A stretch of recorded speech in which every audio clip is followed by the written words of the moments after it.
चलिए शुरू करेंगे। मंगलाचरण कर रहे हैं आप में से कोई? अनम्यूट अनम्यूट करके बताइए।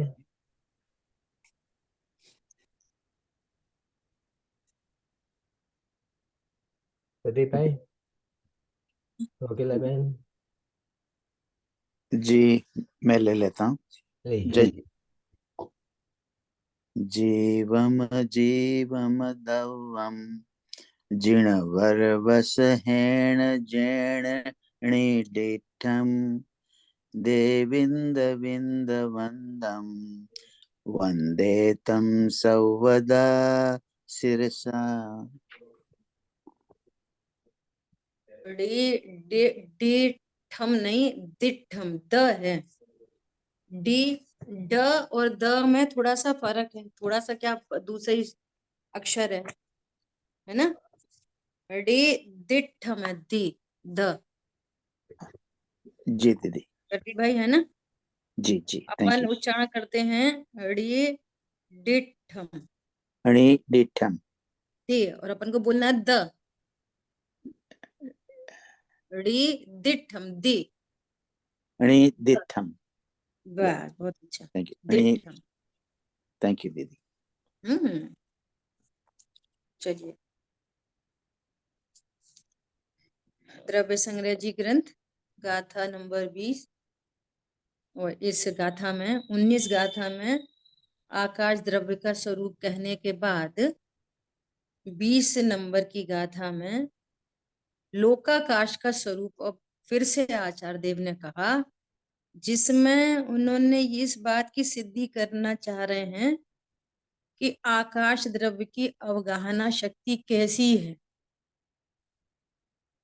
20 गाथा का प्रकरण क्या है?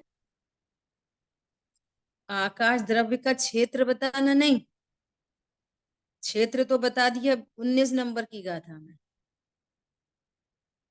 क्या कहा? दोनों गाथा में क्या डिफरेंस है? उसके प्रदेश संबंधी भेद, लोकाकाश अलोकाकाश, ये चर्चा तो आ गई 19 में। और यहाँ पर अवगाहना शक्ति की सिद्धि कर रहे हैं हाँ जी, और जीव प्रश्न को आया था जी। दृष्टांत बनाते हुए, है ना। शिष्य ने प्रश्न पूछा था, उसका उत्तर उसके उत्तर स्वरूप कैसे गाथा आ आप। रही है कि हाँ, कि किस प्रकार से अवगाहना शक्ति है आकाश द्रव्य की। हम कैसे माने कि एक ही प्रदेश पे इतने द्रव्य रह सकते हैं। तो उसकी चर्चा में ये बात आई है। तो क्या बोल रहे हैं देखो, 249 पेज पे सेकंड लास्ट पैराग्राफ है। लोक का क्षेत्र असंख्य प्रदेशी है। वही जो चर्चा कल हो चुकी ना, उसी को ही रिपीटिशन है, और थोड़ा सरलता से बात वही की वही है। लोक का क्षेत्र असंख्य प्रदेशी है, आत्मा का क्षेत्र भी असंख्य प्रदेशी है। यहाँ क्षेत्र का महात्म नहीं है, महात्म तो उनके स्वभाव में है। जिस प्रकार आत्मा का महात्म ज्ञानादि गुणों से है, क्षेत्र से नहीं, उसी प्रकार आकाश का महात्म अवगाहन स्वभाव से है, क्षेत्र से नहीं। पहले क्षेत्र की बात कर दी, वो आकार भी बता दिया कि लोकाकाश असंख्य प्रदेशी है और अलोकाकाश अनंत प्रदेशी है। ये वाली बात पहले कह दी। अब यहाँ पे तो अवगाहन स्वभाव बताना है। आकाश द्रव्य की महिमा वो कितने क्षेत्र में है इससे नहीं है, उसकी महिमा इस बात से है कि उसकी अवगाहना शक्ति कैसी है, गजब की, है ना। असंख्य प्रदेशी लोक में अनंतानंत पदार्थ रहते हैं, यही महात्मा है। इसको परमाणु से समझाते हैं। आकाश द्रव्य का महात्म क्या है? कल चर्चा आई थी। 100 सीटर प्लेन है, तो 100 सीट पे 100 ही लोग बैठ पाएंगे। 101 कैसे बैठेगा? 102 कैसे बैठेंगे? लेकिन ये कैसा है आकाश द्रव्य? बोलो कैसा है? कि उसके एक प्रदेश पे अनंत अनंत रह सकते हैं। अनंत बोलो, एक रहते। प्रदेश और कोई किसी के ऊपर नहीं चढ़ा बैठा, सबको स्थान मिल रहा है। ये तो देखो। एक दूसरे को छूते भी नहीं। हाँ, एक दूसरे के ऊपर चढ़ के कोई नहीं बैठ रहा। बताओ, सब निरपेक्ष हैं और सब रह रहे हैं। ये कैसी अद्भुत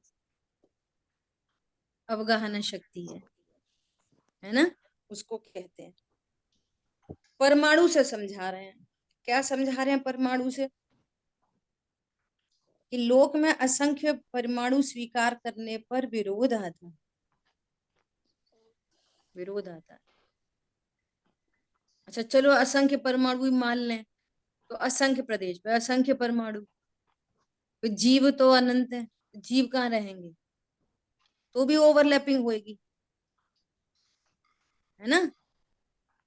प्रत्येक जीव के परिणामों की विविधता आकाश द्रव्य की अवगाहना शक्ति जीव के परिणाम की विविधता से अनंत कर्म वर्गणा की सिद्धि कर रहे हैं, और अनंत कर्म वर्गणा की सिद्धि से एक एक प्रदेश पर कितने कितने उद्गल परमाणु रह सकते हैं, इस प्रकार से अवगाहना शक्ति को बता रहे हैं। देखो, आचार्य देव ने कैसे कैसे उदाहरण ढूंढे हैं जंगल में बैठ के,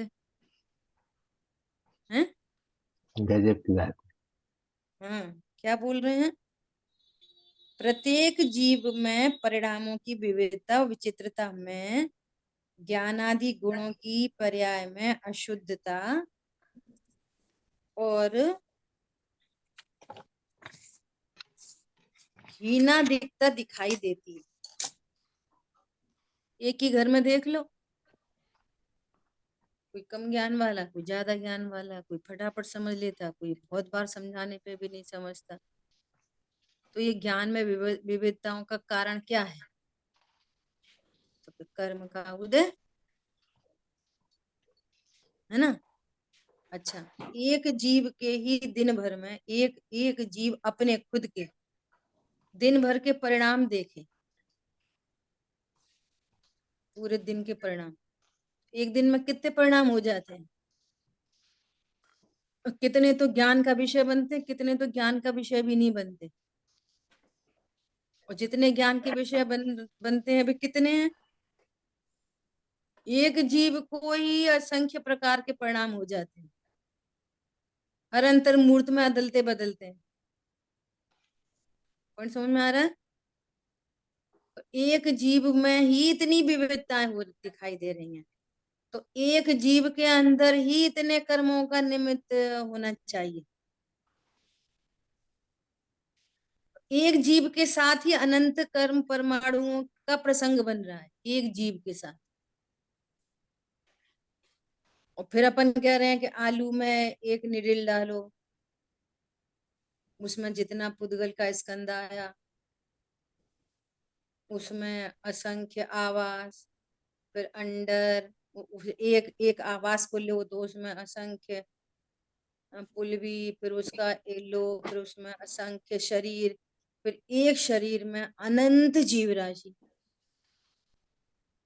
इतनी तो इधर ही सिद्ध हो रही है। तो ये कैसा है आकाश द्रव्य, ये यहाँ पर कहना चाह रहे। तो पुद्गल से आकाश द्रव्य की अवगाहन शक्ति बता रहे हैं, और पुद्गल की सिद्धि भी जीव के परिणामों से कर रहे हैं। देखो, बहुत गजब की बात। तो क्या कह रहे हैं? वह भी अनेक प्रकार से। जब ऐसा है तो ज्ञान आदि गुणों के आवरण में निमित्त रूप विविध कर्म होने चाहिए, और सभी जीवों को निमित्त रूप आवरण के अभाव में Hasan, शुद्ध हो जाना mute चाहिए। Mako itu. Pero initially go to the आपका HDM1. करिए प्लीज। दीदी आप अनम्यूट करना। देखो, एक इम्पोर्टेंट बात क्या बोल रहे हैं कि यदि आप कर्म का आवरण नहीं मानोगे, कर्म की विचित्रता नहीं मानोगे, तो वो यदि जीव कर्मों से रहित है, तो फिर जीव को कर्मों के अभाव, आवरण के अभाव से फिर शुद्ध होना चाहिए। तो कर्मों के, अभी संसारी जीवों में कर्मों का अभाव देखा नहीं जा रहा, वो ऐसी शुद्धता देखी नहीं जा रही कि केवल ज्ञान प्रकट हो, अनंत सुख हो। तो केवल ज्ञान प्रकट नहीं है, अनंत सुख है नहीं है, तो इसका अर्थ हो गया ना कि कर्म का बंधन है। कर्म का बंधन भी अपन ऐसा मान लो कि संख्यात परमाणुओं का है, ऐसा मान लो, असंख्यात परमाणुओं का ऐसा मान लो। तो कह रहे ना विचित्रताएं बहुत हैं, इसलिए वो अनंत की कोटि में जाता है, ये कहना चाह रहे हैं। माइन्यूटली अगर आप अपने 5 मिनट के परिणामों को भी देखोगे ना, तो पता नहीं कितने Jai परिणाम Junaid. तो चले जाते हैं। Good morning. So you need a root canal? I may. I'm going tomorrow low to go get one चल of भाई my. आप I अनम्यूट हो गए।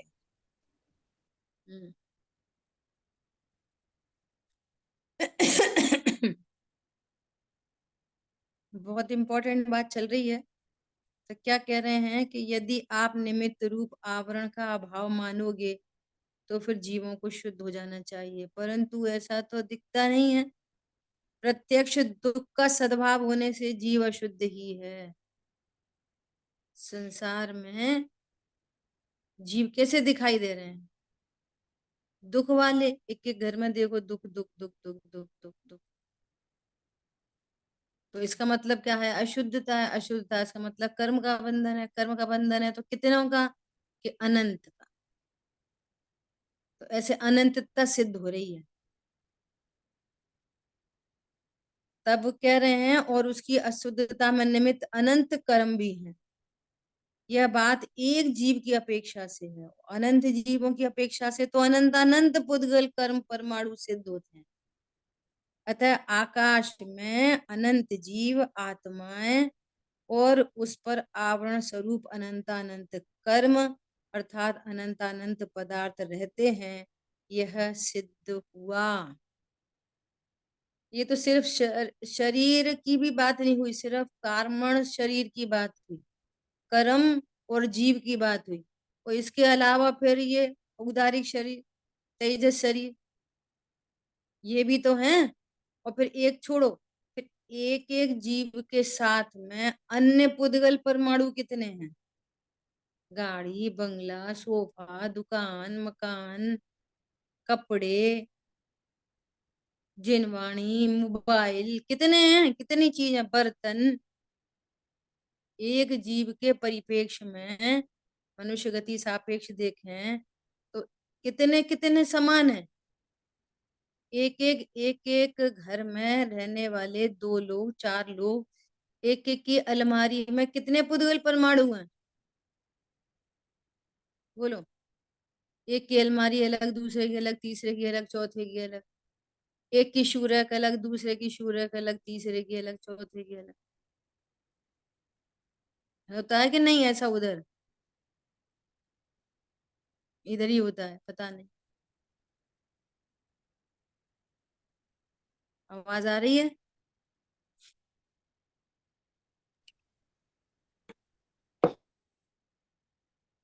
कोई बोलता ही नहीं। हाँ दीदी, आपकी आवाज आ रही है। क्या पूछा हमने?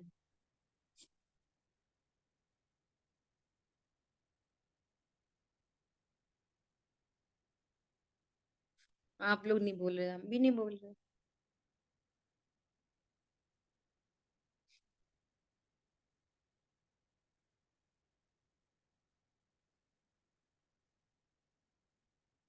कितने लोग की आवाज आ रही है?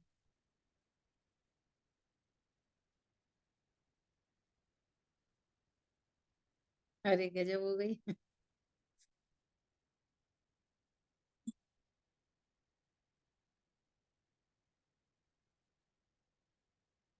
आवाज आ रही है सभी को?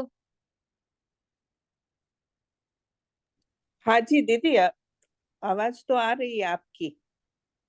तो फिर हमने कुछ पूछा तो आप कुछ बता ही नहीं रहे।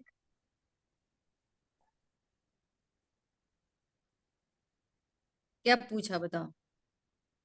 एक एक जीव के साथ में जो संयोग है मनुष्य गति सापेक्ष, कितने पुद्गल परमाणुओं का संयोग बन रहा है? बोलो।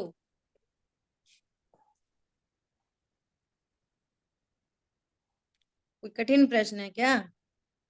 कोई भी दे सकते हैं प्लीज।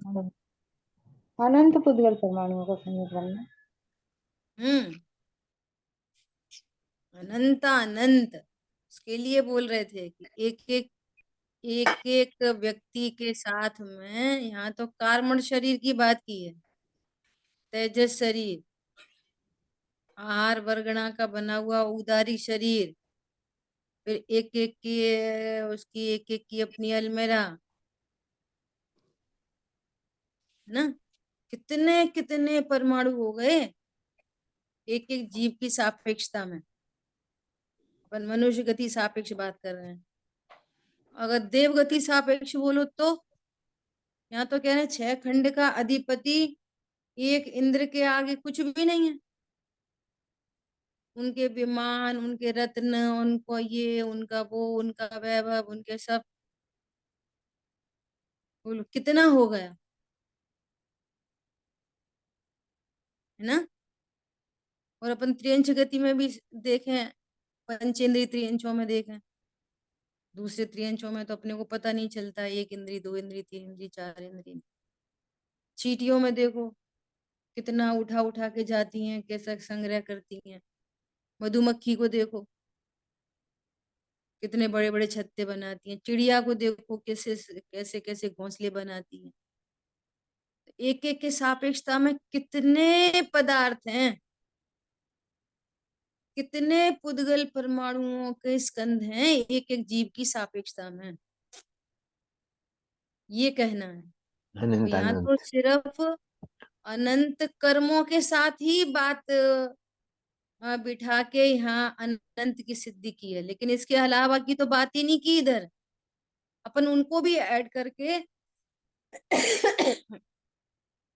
चर्चा करें, उनको भी ऐड करके समझने की कोशिश करें, तो अपन को पता चलेगा कि कैसा है लोकाकाश, ये कहना चाह रहे हैं। ठीक है।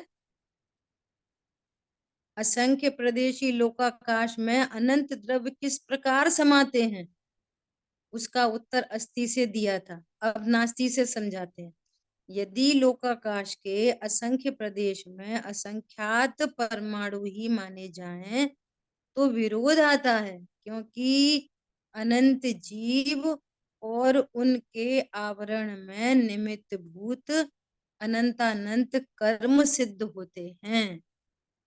कर्म तो सिद्ध हो ही गए, बाकी और चीजें अभी तो हम प्रत्यक्ष ही देख रहे हैं। ऐसा संसारी जीवों के विकारी और अविकारी परिणमन में कम ज्यादापना दिखाई देता है। कोई जीव अल्प ज्ञान वाला, कोई अधिक ज्ञान वाला, कोई क्रोधी, कोई मानी, कपटी एवं लोभी है, कोई नास्तिक है, कोई आस्तिक है, कोई आत्मा है ऐसा मानने वाला है, कोई साधारण मान्यता वाला है, कोई विशेष मान्यता वाला है, कोई सम्यक दर्शन प्रकट कर धर्म प्रकट करने वाला है। ऐसे अनंत अनंत जीव हैं। जीवों की वैरायटी बता दी।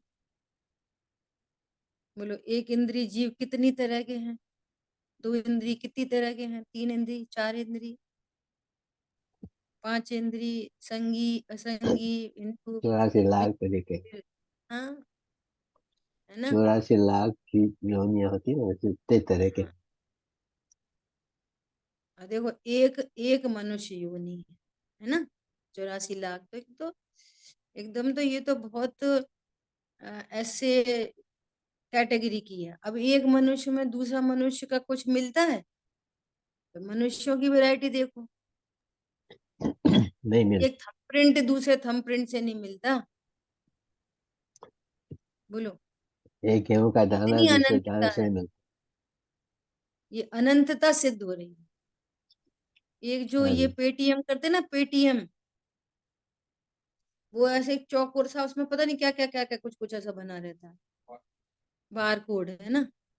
तो आप विचार करो कि वो सारे डिब्बे एक जैसे ही हैं बार कोड देखने में, पर उतनी सी चीज में भी कितनी अनंतता है। हर व्यक्ति के पास वही उसी टाइप का बार कोड है, लेकिन उसमें थोड़ी थोड़ी थोड़ी थोड़ी भिन्नता होते होते अनंतता हो गई। बोलो, समझ आ गई बात? ऐसी बात है। तो कह रहे हैं यदि लोक में असंख्य परमाणु ही हों तो विविधता विचित्रता से सहित नैमित्तिक पर्याय वाले जीवों को वैसी विविधता विचित्रता वाले कर्म सिद्ध नहीं होते। इससे सिद्धि हो रही है कि बहुत विचित्रता वाले कर्म हैं। तथा कोई निगोद का जीव है, कोई एक इंद्रिय जीव है, कोई मनुष्य है, कोई व्यापारी है, कोई वकील है, इत्यादि जीवों की वर्तमान अवस्था में विविधता दिखाई देती है। मतलब ये कहना चाह रही, ये तो हमको प्रत्यक्ष ही दिखाई दे रहा है। किसी का ज्ञान ज्ञान की साइड से और किसी के सुख दुख की साइड से। अभी तो शकल मिलाओ, अकल मिलाओ, कोई की कोई से मिलती नहीं है ऐसा। और आवरण में अनंत परमाणु स्वीकार न करने पर विविधता सिद्ध नहीं होती, क्योंकि यह तो प्रत्यक्ष और आगम से विरोध आता है। हमें प्रत्यक्ष में भी विरोध आ रहा है और आगम से तो विरोध है ही है। शास्त्र कहते हैं कि पर्याय में विकार है, फिर भी कोई विकार स्वीकार न करे तो शास्त्र विरोधी होता है। शास्त्र में क्या कह रहे हैं? पर्याय में विकार है और कोई विकार को स्वीकार ही नहीं करे तो शास्त्र विरोधी हो गया। इसी प्रकार और यदि विकार रहित दशा सभी की होवे तो शास्त्र का उपदेश निरर्थक हो जाता है। हाँ फिर जी। उसी पॉइंट को पक्का कर रहे हैं क्या, कि यदि तुम विकार रहित ही हो तो शास्त्र का उपदेश व्यर्थ है। जब सब विकार रहित ही हैं तो फिर काय को उपदेश दें कि भैया भेद ज्ञान करो, छेद द्रव्य सात तत्व को जानो। हाँ जी। बात ही खत्म हो गई, सब सुखी ही हैं फिर तो। भाई शास्त्र कहते हैं कि सभी जीवों की पर्याय में सर्वज्ञता और वीतरागता नहीं है। सभी जीवों की पर्याय में वीतरागता और सर्वज्ञता नहीं है। कोई सर्वज्ञ वीतरागी हैं और कोई अल्पज्ञ और रागी द्वेषी हैं, दुखी हैं। लोक में असंख्य परमाणु ही मानने पर पर्याय में शुद्धता स्वीकार करनी पड़ती है, जो कि शास्त्र सम्मत नहीं है। यदि बस उतने उतने परमाणु होते और अनंत परमाणु नहीं होते तो अनंत कर्म का बंध स्वीकार नहीं होने पर सब जीव वीतरागी और सब सुखी होते, जो कि शास्त्र सम्मत नहीं है। स्व के लक्ष्य से भूल नहीं होती है, भूल तो पर के लक्ष्य से ही होती है। वर्तमान में जीव के भूल है और उसमें निमित्त कर्म है। बोलो, स्व के लक्ष्य से भूल नहीं होती, भूल तो पर के लक्ष्य से होती है। इससे क्या सिद्धि हो रही है? वर्तमान में जीव को भूल है और उस भूल में निमित्त कर्म है। इस प्रकार लोक में अनंत कर्म सिद्ध होने पर अनंत पुद्गल सिद्ध हो जाते हैं, तथा नैमित्तिक पर्याय की अशुद्धता की विविधता सिद्ध होने पर अनंत जीव सिद्ध हुए। अतः असंख्यात प्रदेशी लोक में जीव पुद्गल धर्म अधर्म और काल आदि अनंत द्रव्यों के रहने में कोई विरोध नहीं है, अपितु रहते ही हैं। यह स्पष्ट हुआ? बोलो, आप सबको स्पष्ट हुआ कि नहीं हुआ? इस हो प्रकार गया जी। आकाश द्रव्य संबंधी व्याख्यान पूरा हुआ। दिखता है ना अभी प्यारा। अभी जो अपनी चर्चा होके गई यदि इसमें किसी का कोई प्रश्न है तो पूछ सकते हैं।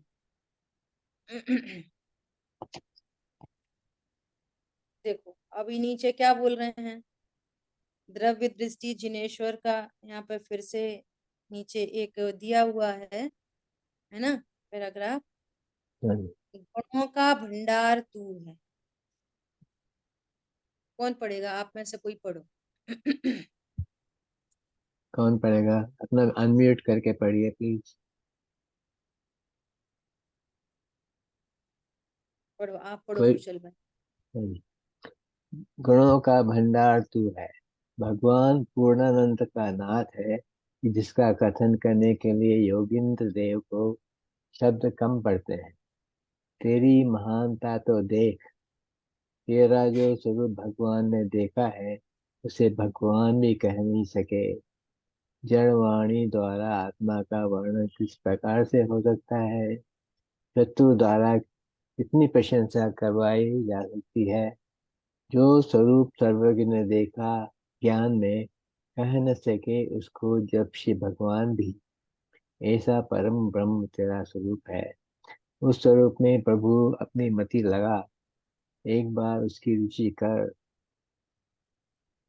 निर्विकल्प आनंद का स्वामी, सुख का सागर, गुणों का भंडार तू है। ऐसी महिमा एक बार तो ला, बिना उस महिमा के तेरी मति वहां नहीं लगेगी।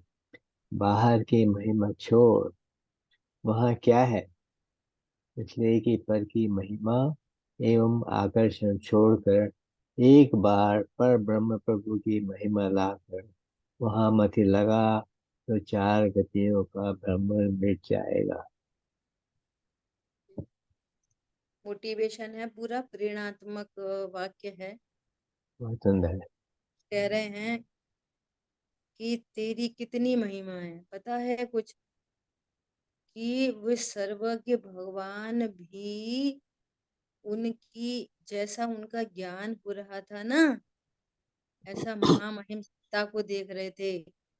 अनंत गुण संपन्न, अनंत शक्ति संपन्न, बोलो अनंत धर्म युगल संपन्न, असंख्यात प्रदेशी, है ना, ऐसा वस्तु स्वरूप देख रहे थे। जैसी अनंतता उनके ज्ञान में आ रही थी, ऐसी अनंतता वाणी में नहीं आई, आ सकते नहीं, वाणी तो लिमिटेड है। क्योंकि शब्द तो संख्यात हैं, हम्म, है ना। तो हाँ जब जी। भगवान की वाणी में ही नहीं आई तो बता तेरी महिमा कितनी है। तो ये गजब कहना की। चाह रहे हैं कि तुझे सारे सारे टाइम तुझे पर के ही गीत सुनाए, बारंबार पर की ही महिमा आती है। हाँ जी। बोलो, अभी हाल कोई क्रिकेट मैच हो रहा हो ना, ओ हम्म, क्या वो सूर्य कुमार ने क्या बैटिंग करता है, उसकी महिमा आती है। हाँ जी।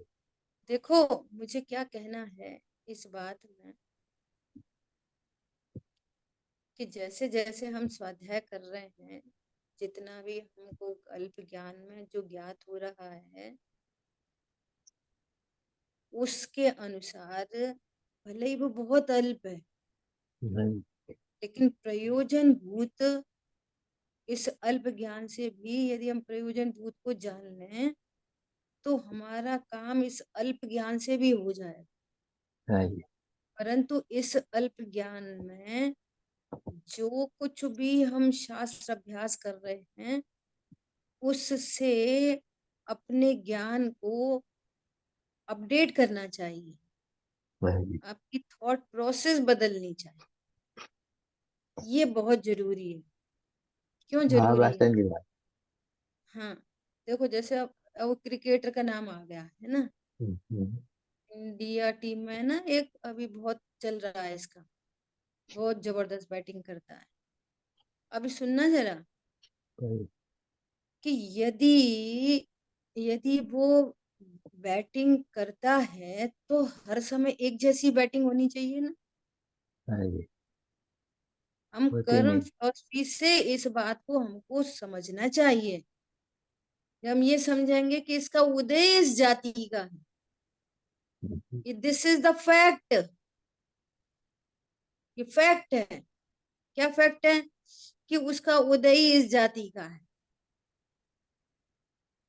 कि उसके यश कीर्ति का उदय है। वो कौन सी बॉल को उछलनी है, वो बॉल की योग्यता है, उसमें निमित्त बैट है। और उस जीव को देखें तो जीव में तो एक भाव उत्पन्न हो रहा है कि बैटिंग करूं बस। बॉल कितनी दूर जाएगी, कितनी पास जाएगी, ये जीव की कलाकारी नहीं है, उसकी होशियारी नहीं है, उसकी चतुराई नहीं है। यदि होशियारी चतुराई हो ना, तो फिर एक जैसी बैटिंग हो। सो होती कहाँ है? कोई महिला रोटी बनाती है तो वो उस रोटी की योग्यता है। एक जैसी रोटी बनती कहाँ है? मन कर्तापना करते सिद्ध होता कहाँ है? और जो दिखाई दे रहा है ना, वो सब कर्म के उदय का नाटक है। जब ये वाली बात हमारे ज्ञान में समाती है करणान योग से, द्रव्यान योग से, तो सहजपने किसी अन्य की महिमा बनती ही नहीं है, नेचुरल। क्या बोला? वो कह रहे हैं पर की महिमा छोड़, तो छोड़ने से छूटती नहीं है और लाने से आती नहीं। एक तरफ स्वाध्याय होती रहती है, एक तरफ हमें उन्हीं उन्हीं की महिमा आती है। ये कैसी वाली स्वाध्याय है? ये हम क्या समझ पा रहे हैं? कि नहीं, स्वाध्याय अपनी जगह है, लेकिन है तो वो बहुत इंटेलिजेंट। किससे कहते हैं इंटेलिजेंट? इंटेलिजेंट मतलब क्या होता है? इस पूरे भरे विश्व में वो इंटेलिजेंट है जो भेद ज्ञान करता है, बाकी सब डफर है। समझ आ गई बात? ज्ञानी हमारे भगवान क्या कहते हैं? ये कैसा संगी पंचेंद्रीपना है, ये कैसा ज्ञान है जो तुझे दुखी दुखी रखता है, जिस ज्ञान से तुम आकुलित रहते हो, जो ज्ञान तुम्हारे को चार गतियों में भ्रमण कराएगा, ये कैसा संगी पंचेंद्रीपना है? चतुराई सोई भली, आत्म में चित दीन, पर धन पर मन पर धन हरन को, वैश्या भी परवीन। परवीन मतलब प्रवीण, इंटेलिजेंट। इस काम में तो एक वैश्या भी इंटेलिजेंट है, पर धन पर मन हरन को। अगर तुम इंटेलिजेंट हो तो भेद विज्ञान कला है और बाकी सब बला है। क्या बोला? समझिए, वैसा वैसा कहते हैं।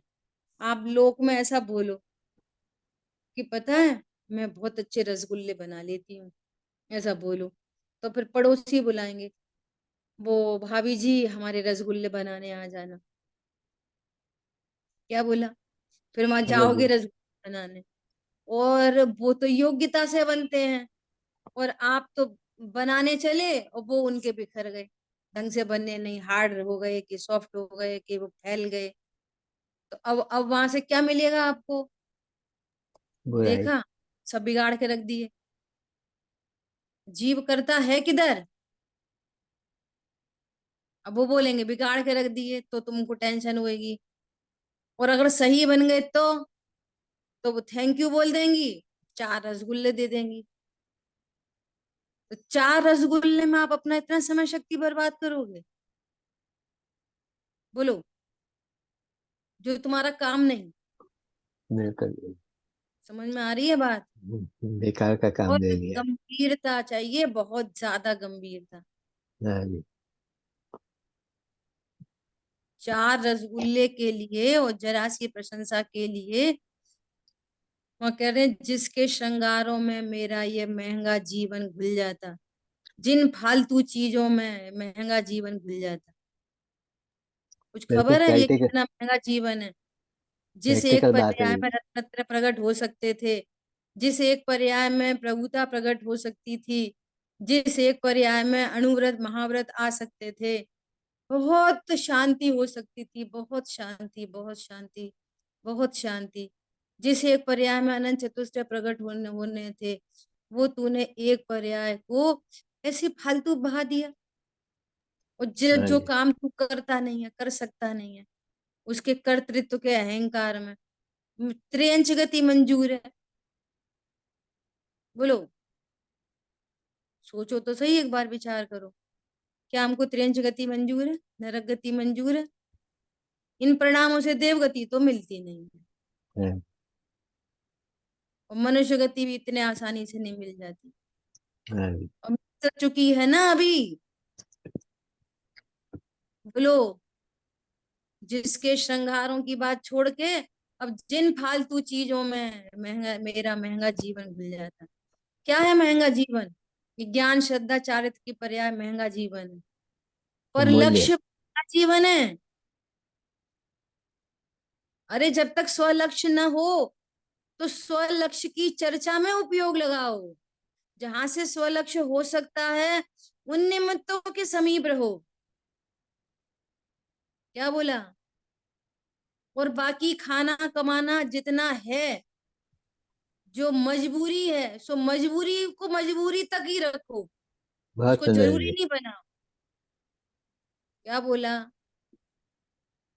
अपना अपने है तो लिए लाभकारी क्या है वो तक नक्की करो। है तो अनाहारी स्वरूप। अब क्या करें? पर वेराधना से कर्म बंधे हैं, उसके फल में भूख लगती। तो भूख लगती है तो कमाना खाना बनाना सब है। तो कितना कितना कितना, जितना काम चल जाए उतना, अननेसेसरी नहीं, अनर्थ दंड नहीं, फालतू चीज नहीं। बोलो, इतनी बहुत ये कहना बहुत। चाह रहे हैं यहाँ पे। हम्म, कितनी महिमा है कि सर्वज्ञ भी न कह सके, तो एक बार विचार में तो ला। बोलो, ऐसी क्या चीज है पूरे विश्व की, पूरे विश्व की ऐसी क्या चीज है जिसको आत्मा जानने पर वो प्राप्त नहीं होती? सब अच्छी अच्छी चीज है।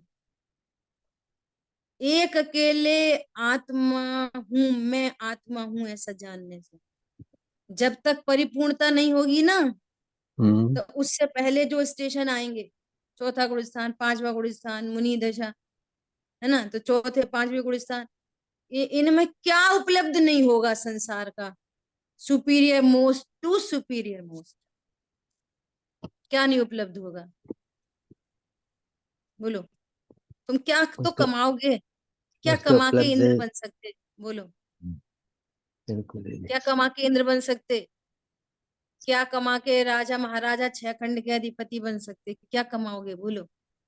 उसमें सुख कहाँ। नहीं, अपन तो ये चर्चा कर रहे हैं कि हम्म, बाहर का वैभव भी आत्मा को जानने वाले को प्राप्त होता है। जो साइड में पुण्य होता है ना, पुण्य का फल है वो। हाँ जी, हाँ जी, उत्कृष्ट जाति का सातिशय पुण्य भी उसी को बंधता है जो आत्मा को जानता है। हाँ जी, मैं आत्मा हूं ऐसी अनुभूति से पूर्व जो तत्व निर्णय की प्रोसेस है ना, हाँ जी। जहां न देव, जहां पत्नी बच्चों का भी लक्ष्य नहीं, देव शास्त्र का भी लक्ष्य नहीं, एकमात्र आत्म विकल्प स्वात्म विकल्प में सातिशय पुण्य बनता है। तो वो उदय में आएगा ना, ये कहना है। हाँ जी। इसलिए बहुत गंभीरता से एक सब अच्छे से ऊहापोह करके, अच्छे से निर्णय करके कि ये बाहर का जगत है वो क्या है। यदि मैं विकल्पों से इस भरा है। बड़ी समय शक्ति को अपने लिए लगाऊंगा तो मुझे क्या नहीं प्राप्त हो सकता? हाँ जी। निर्विकल्प आनंद तो है ही है। पहले ही अधिकार में मोक्षा प्रकाशक जी में प्रश्न किया ना हम्म, कि वीतराग विशेष ज्ञान की तो सिद्धि होती है अनंत आदि से, परंतु संसार संबंधी पुण्य भी मिलेगा कि नहीं मिलेगा, संसार सुख मिलेगा कि नहीं मिलेगा? तो कहते हैं कि हाँ मिलेगा, वो भी मिलेगा। दो तरह के सुख बोलते हैं ना, हाँ जी। वेद विज्ञान से दो तरह के सुख मिलते हैं। क्या? एक शब्द आता है अभ्युदय, और एक और क्या शब्द आता है, मेरे को मिस हो रहा है अभी। मतलब एक सांसारिक सुख और एक पारलौकिक सुख। दोनों की प्राप्ति आत्मा को जानने से होती है। इसलिए यहाँ पर ये कह रहे हैं कि तू एक बार अपनी महिमा तो ला, पर की महिमा छोड़। क्या बोला? एक बार उस स्वरूप में प्रभु अपनी मति लगा, एक बार उसकी रुचि कर, अर्थात अपने स्वरूप को जान भली प्रकार से। मैं आत्मा हूं ऐसा जानने से क्या नहीं होता। बोलो, क्या चाहिए तुम्हें बाहर में, वो भी मिलेगा, डोंट वरी, वो भी उसको मिलेगा। निर्विकल्प आनंद का स्वामी, सुख का सागर, गुणों का भंडार तू है, ऐसी महिमा एक बार तो ला, बिना उस महिमा के तेरी मति वहां नहीं लगेगी। ये इम्पोर्टेंट है, बहुत इम्पोर्टेंट लाइन है ये। आपकी मति वहीं लगती है जिस चीज की आपको महिमा होती है। हाँ जी, इससे लाभ लगता है। हाँ, सिखाना नहीं पड़ता, सिखाना नहीं पड़ता कि तू उधर जा उधर जा उधर जा। वो उसको वहां सुख समझ रहा है ना, तो उधर ही दौड़ता है। वो हिरन रेगिस्तान में, उसको चमकती चमकती रेत दिखती है, उसको कौन सिखाता है? उसको ऐसा लगा वहां पानी है तो दौड़ लगाता है। बोलना नहीं पड़ता दौड़ो दौड़ो दौड़ो दौड़ो, बोलना नहीं पड़ता। ऐसे यहाँ तो एक बार ये समझना है कि स्वभाव के आश्रय से क्या नहीं हो सकता, तो ये अपने आप दौड़ लगाएगा उधर। हाँ जी, जरूरत है समझने की। जरूरत क्या है? थोड़ा सही समझने की बात बस। को समझने की, तो महिमा आती है, और महिमा आई तो दौड़ेगा उधर नेचुरल। रुचि वहां आ से जाएगी। क्या आती जाएगी? स्वरूप में एकत्व तो बनता जाएगा। ऐसा है, बिना उस महिमा के तेरी मति वहां नहीं लगेगी। बाहर की महिमा छोड़, वहां क्या है? इसलिए पर की महिमा एवं आकर्षण छोड़कर एक बार परम ब्रह्म प्रभु की महिमा लाकर वहां मति लगा, तो चार गतियों का नाश होगा।